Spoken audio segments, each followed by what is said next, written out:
রাসূল সাল্লাল্লাহু আলাইহি ওয়াসাল্লাম বলেছেন, নিশ্চয়ই রাতে এমন এক মুহূর্ত আছে যে সেই সময় কোনো মুসলমান ব্যক্তি দুনিয়া আর আখিরাতের যে জিনিসই চায় তো আল্লাহ তাআলা সেই জিনিস তাকে দিয়ে দেন।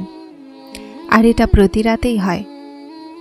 আল্লাহ এতটা শান্তি দুনিয়ার কোনো মুহূর্তেই রাখেননি যতটা তাহাজ্জুদে রেখেছেন। তাহাজ্জুদ এমন পর্দা যা তোমার আর আল্লাহর মধ্যবর্তী থাকা দূরত্বকে সরিয়ে দেয়, যেন না তোমার চাইতে সমস্যা হয় আর না তার দেয়া দেখতে।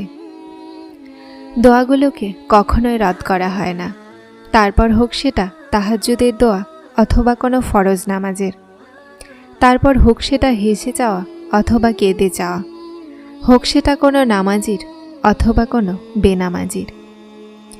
যে কাফিরকেও খালি হাতে ফেরায় না, তোমার মনে হয় যে তিনি তোমাকে কষ্ট পেতে একা ছেড়ে দিবেন? ফরজ নামাজের ডাক তো সবাই শোনে, কিন্তু তাহাজ্জুদের ডাক বিশেষ কিছু মানুষই শুনতে পায়। ফরজ নামাজের ডাক কামিয়াবির দিকে থাকে, আর তাহাজ্জুদ নামাজের ডাক আছে কেউ চাওয়ার মতো যাকে আমি মাফ করব, এমন হয়। নামাজে তাহাজ্জুদ আল্লাহ তাআলার রহমত হাসিল করার আর ক্ষমা চাওয়ার উত্তম সময়।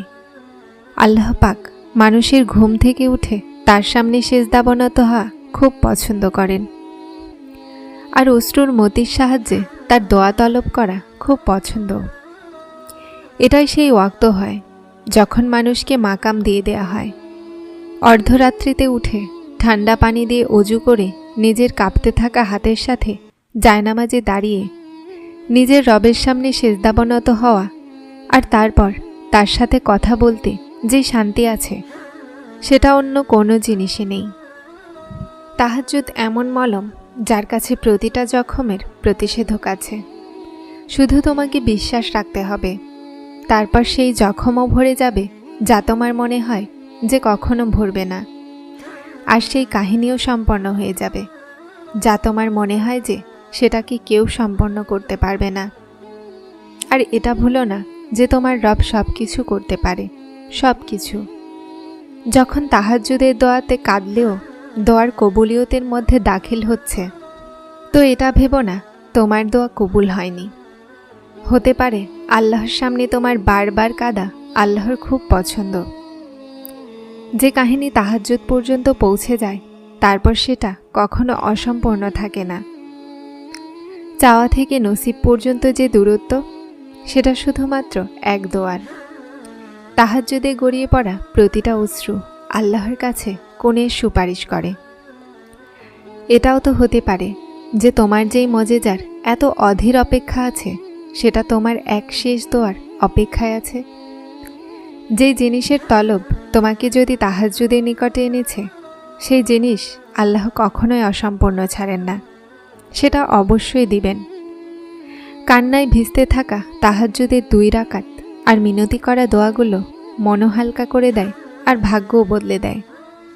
তাহাজ্জুদ তো আল্লাহর প্রিয় ইবাদত, আর তাহাজ্জুদ আদায়কারীরা আল্লাহর প্রিয়। তারপর তিনি তার প্রিয়দের দোয়া কিভাবে রদ করতে পারেন? 7 আসমানের ওপরে সফর তৈরি করে। তাহাজ্জুদের দোয়াগুলো কখনো হতাশ করে না। তাহাজ্জুদের দিকে আল্লাহ তোমাকে এমনিতেই আনেননি, অবশ্যই তোমার নসিবে হাজারো মজেজা দিয়ে রেখেছেন। তাহাজ্জুদের মায়া একবার যার লেগে গেছে না, তারপর তারা দুনিয়ার মাহফিলে আর শান্তি পায় না। থাকেন তো সে আল্লাহ সব দিকেই, কিন্তু তাহাজ্জুদে বিশেষ। রাতের কালো অন্ধকারে শুধু আল্লাহর সে বান্দারাই আল্লাহকে দেখতে পায়, যারা আল্লাহকে অফুরন্ত ভালোবাসে। তাহাজ্জুদের সিজদায় কোন ফায়াকুন পর্যন্ত নিয়ে যায়। এই যে হতাশা আছে না, এটা আজ আছে, কাল কাহিনী সম্পূর্ণ হবে। আল্লাহ এতটা শান্তি দুনিয়ার কোনো জায়গায় রাখেননি যতটা তাহাজ্জুদে রেখেছেন।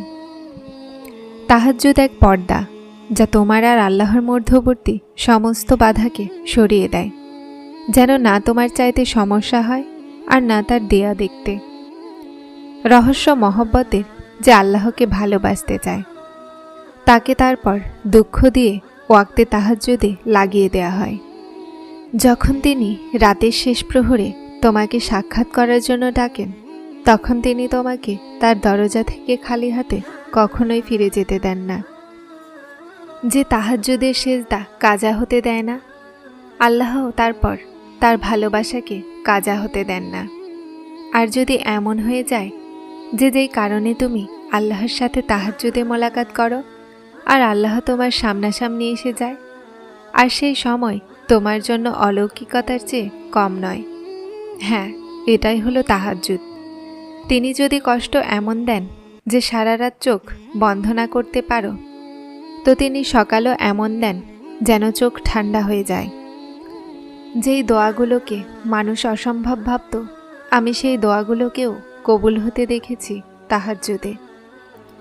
তাহাজ্জুদ তোমাকে আল্লাহর নিকটবর্তী করার মাধ্যম। তাহাজ্জুদ তো আল্লাহকে মনের অবস্থা বোঝানোর উত্তম সময়। তুমি আলোর খালিককে তাহাজ্জুদের অন্ধকারে রাজি করাও, তারপরে দেখে নিও তোমাকেও মজেজার সকাল দান করে রাজি করে দিবেন। যারা চ্যানেলটিতে নতুন এসেছেন তারা সাবস্ক্রাইব করে হেদায়েতের সাথে থাকুন এবং প্রতিটি শহীদদের জন্য বেশি বেশি করে দোয়া করুন এবং আমাদের দেশটা যেন আবারও স্বাধীন হয়ে যায়। কেননা অন্যের জন্য দোয়া করলে নিজের দোয়া জলদি কবুল হয়। তাই দেশকে ভালোবাসুন এবং দেশের জন্য দোয়া করুন। আসসালামু আলাইকুম।